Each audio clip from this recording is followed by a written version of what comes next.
नमस्कार दोस्तों, आप सभी का हार्दिक स्वागत है। आज हम श्री राम और सीता की जीवन की एक अत्यंत मार्मिक और संवेदनशील घटना की कथा सुनाने जा रहे हैं। यह प्रसंग है सीता माता के परित्याग का, जिसे प्रायः धोबी प्रसंग कहा जाता है। दोस्तों, बहुत से लोग के मन में यह प्रश्न उठता है कि क्या सच में भगवान राम ने एक साधारण धोबी के कहने से अपनी पत्नी सीता का त्याग कर दिया था? क्या यह निर्णय न्यायपूर्ण था और इसके पीछे क्या कारण था?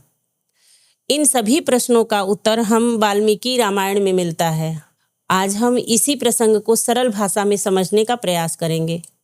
दोस्तों, लंका विजय के बाद जब श्री राम, सीता और लक्ष्मण अयोध्या लौटे, तब पूरे राज्य में आनंद की लहर दौड़ गई।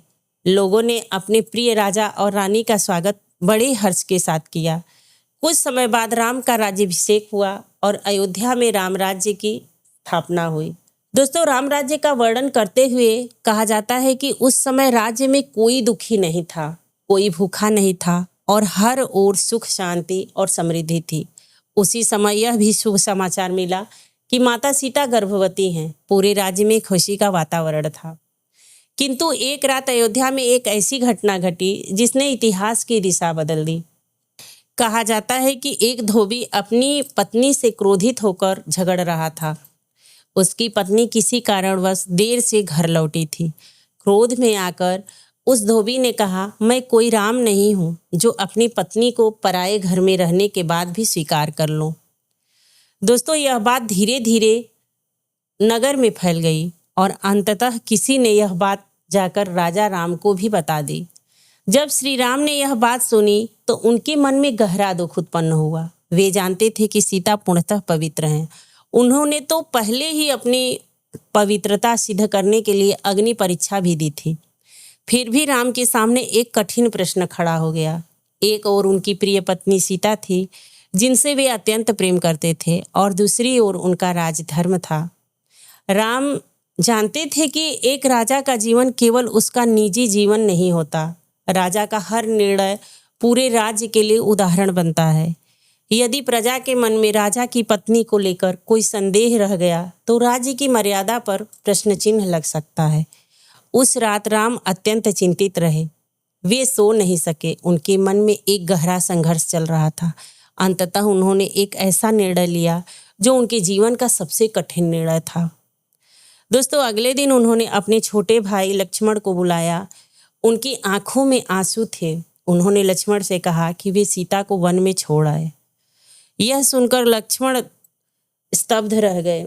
उनके लिए यह आदेश मानना अत्यंत कठिन था। उन्होंने मन ही मन सोचा कि यह कैसी परीक्षा है, परंतु राम का आदेश उनके लिए सर्वोपरि था। दोस्तों, लक्ष्मण सीता माता को रथ में बैठाकर वन की ओर चले। उस समय सीता माता को यह ज्ञात नहीं था कि उन्हें वन में छोड़ने का आदेश दिया गया है। वन में पहुंचने के बाद जब लक्ष्मण ने सच्चाई बताई तो सीता माता अत्यंत दुखी हुई। फिर भी उन्होंने राम को दोष नहीं दिया। उन्होंने धैर्य के साथ इस निर्णय को स्वीकार किया। दोस्तों, उस समय वे गर्भवती थी। लक्ष्मण अत्यंत दुखी मन से उन्हें वन में छोड़कर लौट आए। वन में ही महान ऋषि महर्षि वाल्मीकि का आश्रम था। जब उन्हें सीता माता की स्थिति का पता चला तो उन्होंने उन्हें अपने आश्रम में सम्मानपूर्वक स्थान दिया। कुछ समय बाद सीता माता ने 2 पुत्रों को जन्म दिया। उनके नाम थे लव और कुश।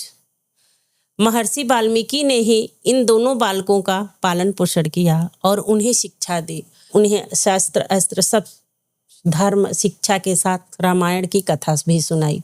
कुछ समय बीतता गया। एक दिन जब अयोध्या में राम ने अश्वमेघ यज्ञ का आयोजन किया, तब यज्ञ का घोड़ा घूमते घूमते उसी वन में क्षेत्र में पहुंच गया जहां लव और कुश रहते थे।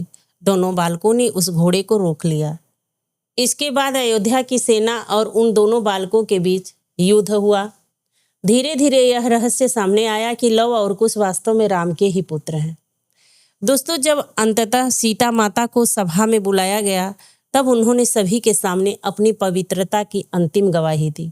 उन्होंने धरती माता से प्रार्थना की और कहा, यदि मैंने जीवन भर अपने पति के प्रति पूर्ण निष्ठा और पवित्रता बनाए रखी तो ये धरती माता मुझे अपनी गोद में स्थान दीजिए।